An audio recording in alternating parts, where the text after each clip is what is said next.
In a 4 stroke diesel engine both valves inlet valve and exhaust valve remain close during which are the following process. ठीक है, तो basically अगर बात करें तो there are 2 types of valves in a engine cylinder, that is inlet valve and exhaust valve. ठीक है, and to produce power in a 4 stroke engine, basically इसमें 4 स्ट्रोक होते हैं। There is a suction stroke, compression stroke, power stroke और exhaust stroke. ठीक है, तो suction stroke में क्या होता है, बेसिकली इनलेट वॉल्व जो होता है वह ओपन होता है और एग्जॉस्ट वॉल्व रिमेन्स क्लोज।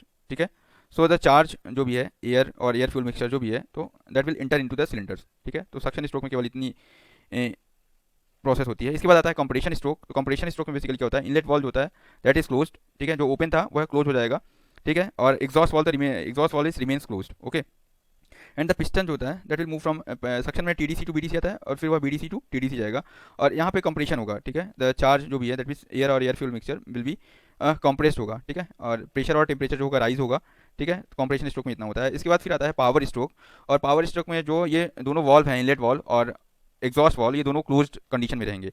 ठीक है, और इस केस में जो होगा eight the end of compression stroke जो डीजल फ्यूल होगा that will injected into the hot compressed air. ठीक है, तो डीजल फ्यूल क्या हो जाएगा, उसको इंजेक्ट किया जाएगा हॉट कंप्रेस्ड एयर पे। ठीक है, इन द कंबसन चैम्बर। ठीक है, और इससे इस केस में क्या होगा, जिससे क्या होगा, burning of diesel with N explosion, the gas expand होगी और पिस्टन जो होगा उसका भी मूवमेंट होगा। ठीक है, और इस तरह से वो पिस्टन जो होगा हमारा दैट गैस के एक्सपेंशन के कारण टीडीसी टू बीडीसी मूव करेगा। और इस कंडीशन में मैंने आपको बताया कि both the valves will remain closed. ठीक है, और जो पावर होगा वह फ्लाई व्हील को भेज दिया जाएगा, सप्लाई कर दिया जाएगा। ठीक है, एग्जॉस्ट स्ट्रोक बता दिया आपको कि इनलेट वॉल्व जो होगा that will remains in close condition, close position as well as the exhaust valve in opens. ठीक है, so piston will move from BDC to TDC, और जो भी एनर्जी होगी that the stored in the flywheel. ठीक है, so the burnt gases inside the cylinder go out to the exhaust valve. ठीक है, तो इस तरह से और एट द एंड जो स्ट्रोक होगा वो exhaust valve will close conditions. ठीक है, तो इस तरह से अगर हम बात करें यहाँ पे, तो 1 पावर स्ट्रोक के केस में, ठीक है, for 1 power stroke that is obtained in 2 revolutions of the crankshaft. ठीक है, तो बेसिकली यहाँ पे पावर स्ट्रोक का जो केस है, ठीक है, इस केस में दोनों वॉल्व्स होते हैं that will remain in the close conditions. ठीक है, यहाँ बोला जाए कि कौन से स्ट्रोक में जो है that will remain in close condition, so power stroke is the right answer.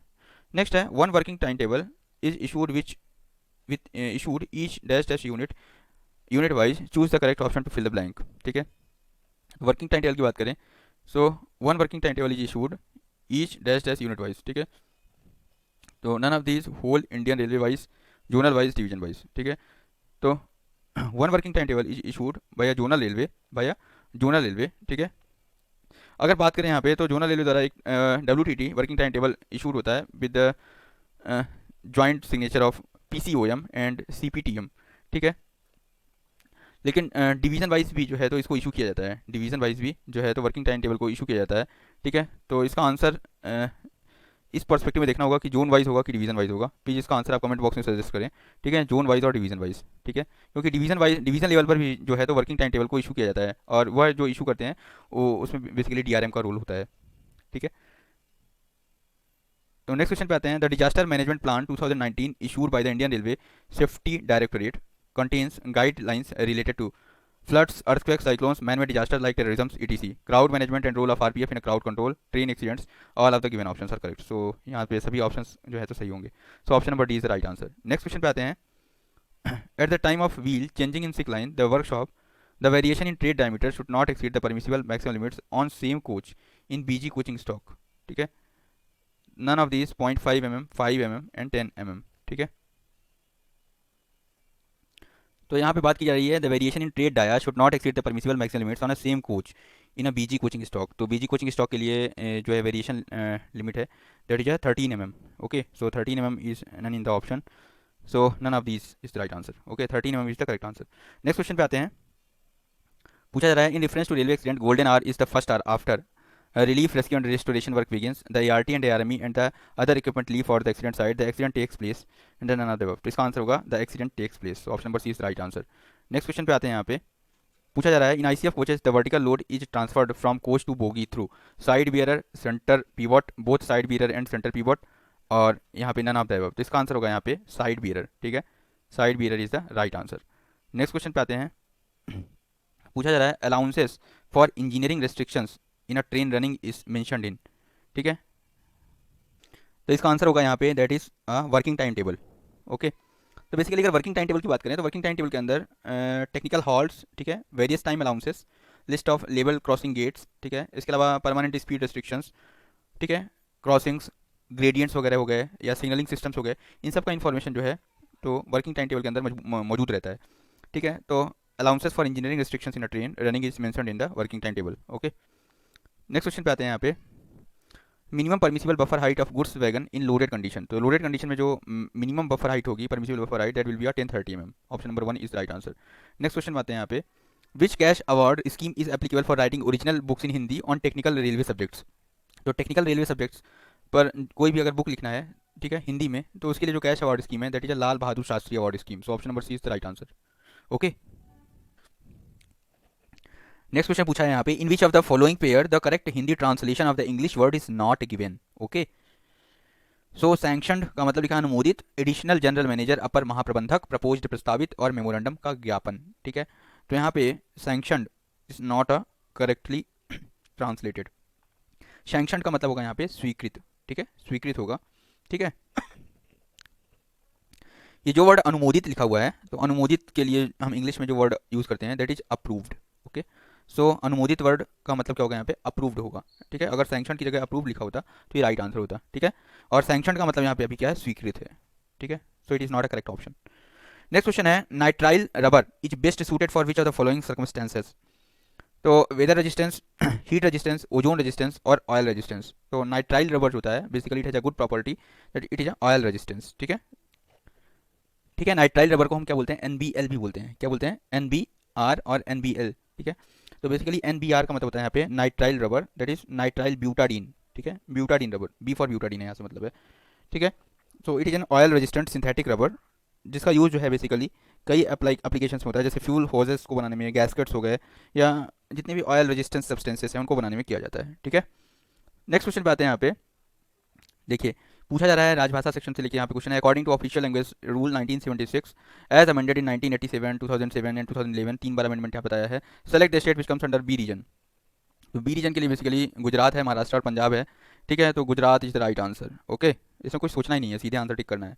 Next question पे आते हैं। इन GM और HHP लोगों फ्यूल डाइल्यूशन मीन्स क्या होता है। ठीक है, तो देखिए यहाँ पे फ्यूल डाइल्यूशन का मतलब क्या है और किस पर्पज के लिए, तो ये क्वेश्चन भी काफ़ी इंपॉर्टेंट है। GM लोगों और HHP लोगों में जो फ्यूल डाइल्यूशन है उसका मतलब क्या हुआ, तो फ्यूल डाइल्यूशन जो होता है, ठीक है, इंजन ऑयल या फिर इसको बोलो ल्यूब ऑयल, ठीक है, is a very common problem. इसको हम क्या बोलते हैं, क्रैंक केस डाइल्यूशन भी बोलते हैं, क्रैंक केस डाइल्यूशन।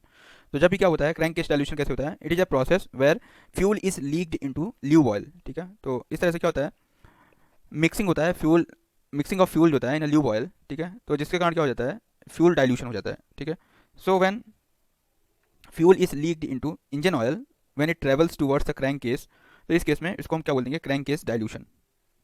ठीक है,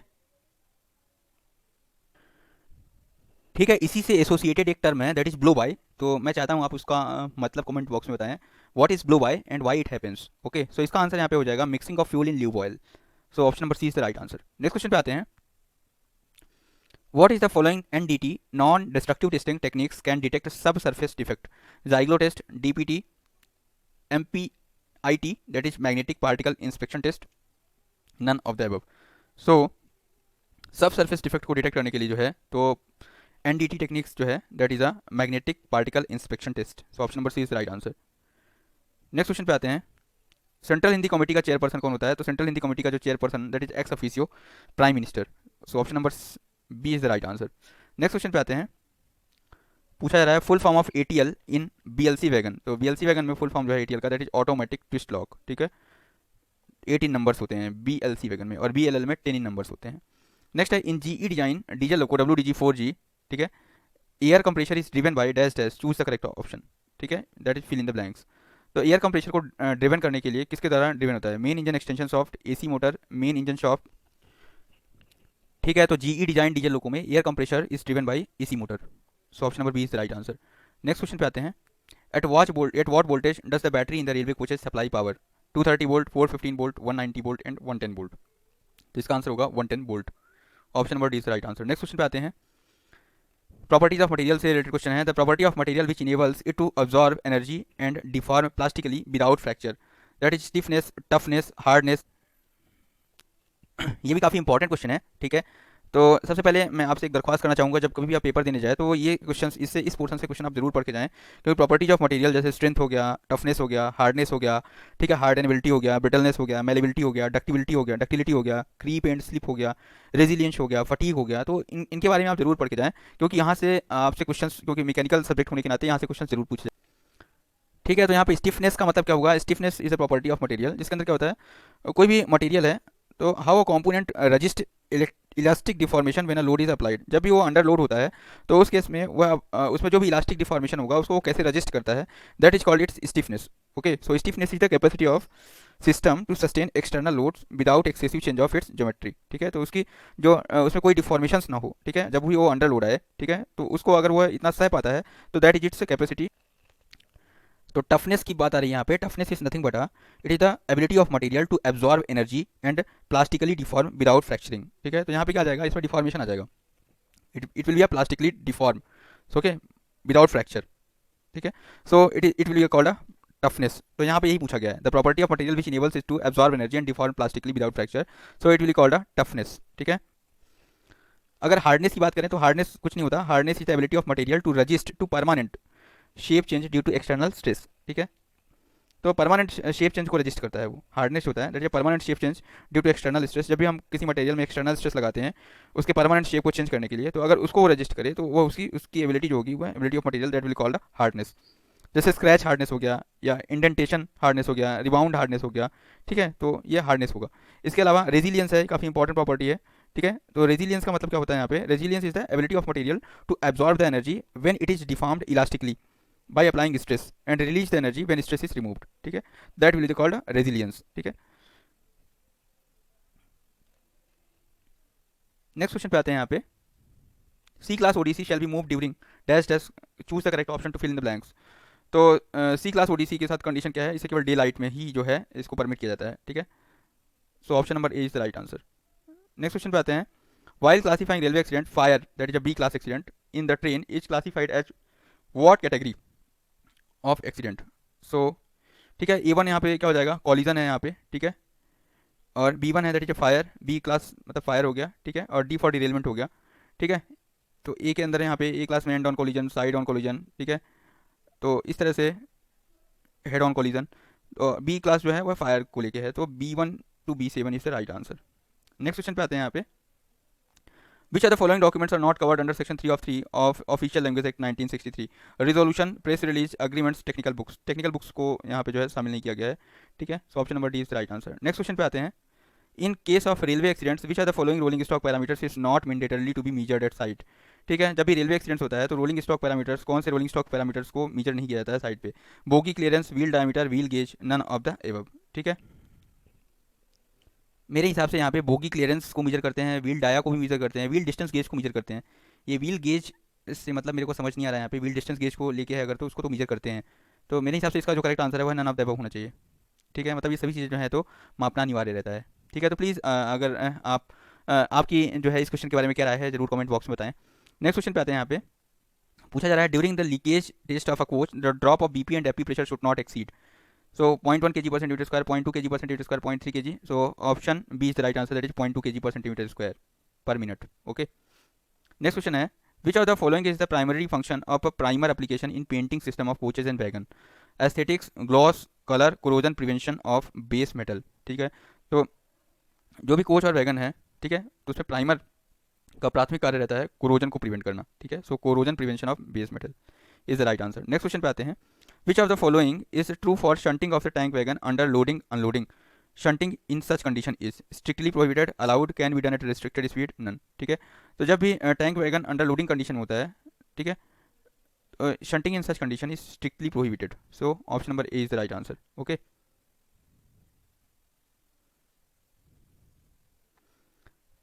नेक्स्ट क्वेश्चन है, mechanical department at a divisional level is directly responsible for which of the following? Facilitating medical attention at a site, rescue relief and restoration, payment of compensation, arrangement of alternative trains और routes। तो basically यहाँ पे जो mechanical department है divisional level की बात करें अगर, तो वह basically rescue relief and restoration के काम में लगा रहता है। ठीक है, so option number B is the right answer. Okay, facilitating medical attention, that is यह तो डॉक्टर का काम हो गया। ठीक है, ठीक है। पेमेंट ऑफ कंपनसेशन बात की बात है, that is account and finance department का काम है, ठीक है। अल्टरनेटिव ट्रेन रूट्स इन ये जो है basically that is traffic department का काम है, ठीक है। नेक्स्ट क्वेश्चन है, what is the periodicity of shop schedule 2 in L coaches. तो शॉप शेड्यूल 2 जो होता है एल कोचेस के लिए वो 36 मंथ्स और 12 लाख किलोमीटर तक के लिए होता है। So option number B is the right answer, ठीक है। 36 मंथ्स और 12 lakh kilometre whichever is earlier. Okay, so option number B is the right answer.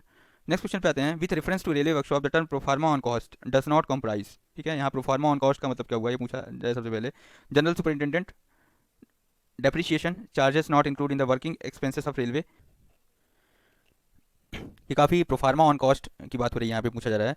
तो रेलवे वर्कशॉप के अंदर बेसिकली अगर हम ऑन कॉस्ट चार्जेस की बात करें तो there are 3 types of on cost charges, ठीक है। Shop on cost that is comprising labor and materials, and second one is a general on cost that is GOC comprising labor and materials, and third is AOC that is administrative on cost, ठीक है, जिसको हम proforma on cost या POC भी बोलते हैं, ठीक है।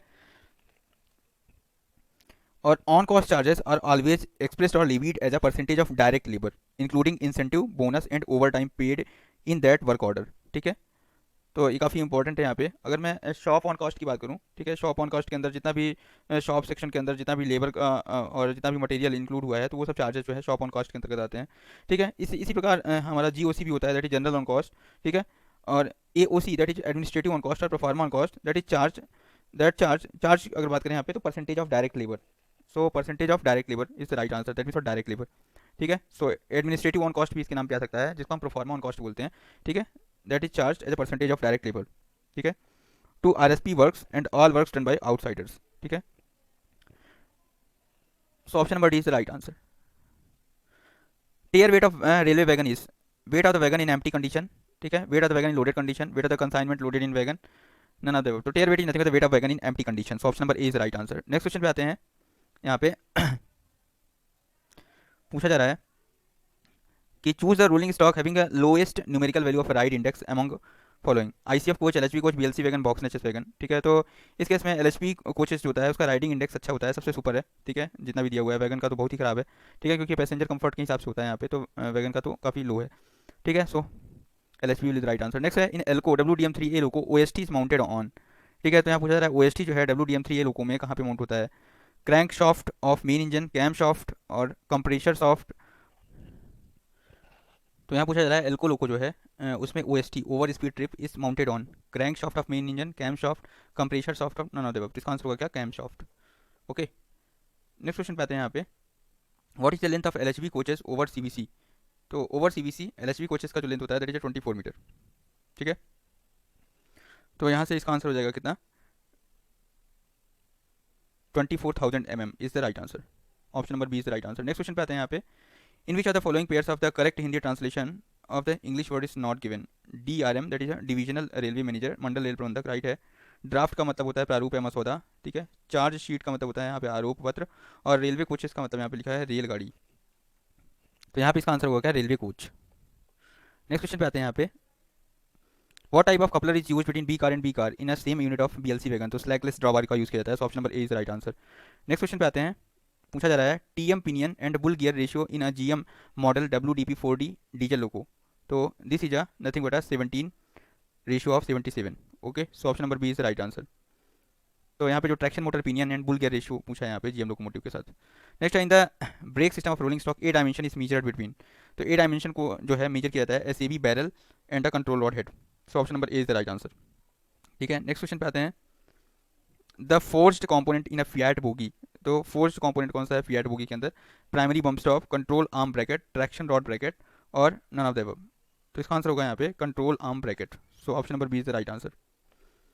नेक्स्ट क्वेश्चन पे आते हैं, यहाँ पे पूछा जा रहा है between a loaded rake and empty rake on the same route which one is at a greater risk of derailment provided all other things being equal, ठीक है। लोडेड रेक और एम्प्टी रूट रेक है on the same route, तो कौन सा rake जो है eight a greater risk रहता है डिरेलमेंट के लिए, ठीक है।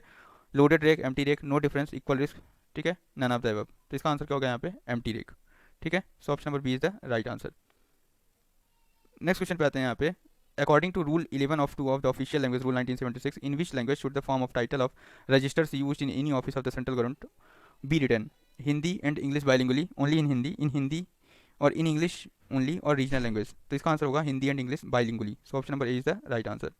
नेक्स्ट क्वेश्चन पे आते हैं, interval of R O H in B T P and tank wagon 16 month, 20 month, 18 month and 24 month. तो इसका आंसर होगा यहाँ पे 18 मंथ। ठीक है, इसका भी आंसर यहाँ पे गलत दिया हुआ है, it should be 18 month. Okay, so option number C is the right answer. Next question पे आते हैं। During continuity test of coaching trains which are the following is not mandatory by L P before dropping of a pressure by guard. ठीक है, तो यहाँ पे A9 handle is kept in a neutral और off position. ठीक है, cutting off air supply by closing BP isolating cock provided between additional C2 relay valve and brake pipe, locomotive shut down and none of the above. तो इसका answer होगा यहाँ पे locomotive shut down. ठीक है, वो सिंपल सा option है। नेक्स्ट क्वेश्चन पे आते हैं। The characteristics of welding power source use for MIG और MAG वेल्डिंग। ठीक है, तो यहाँ पे मेटल इनर्ट गैस बिल्डिंग है। ठीक है, तो इसके लिए जो यहाँ पूछा जा रहा है वेल्डिंग पावर सोर्स है उसकी क्या कैरेक्टरिस्टिक होना चाहिए। तो constant current, constant resistance, constant energy and constant voltage. तो इसका आंसर होगा यहाँ पे constant voltage. Okay, so option number D is the right answer. Next question पूछा जा रहा है यहाँ पे। इन जी लोको WDG4G electrical transmission system is of which type. तो ये सभी लोको सिस्टम जितने भी हैं उनमें इलेक्ट्रिकल ट्रांसमिशन सिस्टम को पढ़ना काफी इंपॉर्टेंट है। तो WDG4G है, that is a what AC transmission होता है इसमें। ठीक है, so option number A is the right answer. Next question पे आते हैं। LHB कोचेस के साथ रिस्पेक्ट में क्वेश्चन है। Which are the following is the correct about a criterion for tire turning of shelled wheel in LHB coaches। ठीक है, तो depth of a shelling mark has reached to 1.5 mm। ठीक है, length of a shelling mark has reached to 40 mm, बिल्कुल सही है। Depth of a hollow tyre reached to 3 mm। ठीक है, तो ये तीनों ऑप्शन जो है यहाँ पे करेक्ट है। ठीक है, तो अगर कोई भी चीज़ इनमें से होती है तो यहाँ पे हमको क्या करना है, इस टायर को एज अ शेल्ड व्हील मान के इसको टर्न करना पड़ेगा। ठीक है, so any of the A, B और C। तो पहला कंडीशन क्या है यहाँ पे कि डेप्थ जो है ऑफ अ शेलिंग मार्क जो है वो कितना हो जाए, 1.5 mm हो जाए, या length of a shelling mark जो है वह कितना हो जाए, 40 mm हो जाए, और depth of a hollow tyre जो है वह 3 mm हो जाए। ठीक है, नेक्स्ट क्वेश्चन पे आते हैं। यहाँ पे पूछा जा रहा है। In a railway workshop under CLW incentive scheme if in December 2022 section incentive is in a month equal to 40% GA card attendance hours of an essential indirect worker taken from shop time office equal to 186 hour and hourly rate of this work is 87 rupees, then what is the incentive amount of this worker in this month। ठीक है, तो इसके according यहाँ पे according to as per formula जो है तो इसका आंसर निकाल सकते हैं। ठीक है, तो इस तरह से हमने जो है तो इस क्वेश्चन पेपर को रिव्यू करा। वीडियो को लास्ट तक देखने के लिए धन्यवाद। आपका दिन शुभ हो। Thanks for watching this video. Have a nice day and all the best for your